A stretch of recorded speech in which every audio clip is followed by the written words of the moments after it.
In this video, let me show you how to fix the Roblox app not working. Welcome back everyone to this new guide video. If you're having this issue, let me show you a couple of things that you can try out.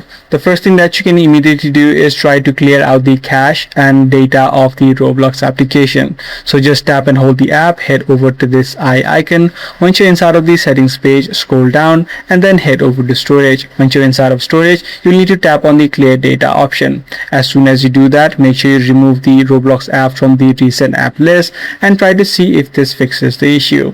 If the issue still persists, the other thing that you can try out is try to reinstall the application as well as restart your phone.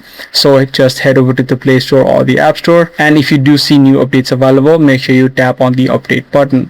The other thing, as I said, is going to be to restart your device. Sometimes your phone has glitches, and once you restart your device, all of these glitches will be solved out. So these are the few things that you can try out in order to fix the Roblox application not loading. If this video did help you out, be sure to let me know. I'm gonna see you in the next one.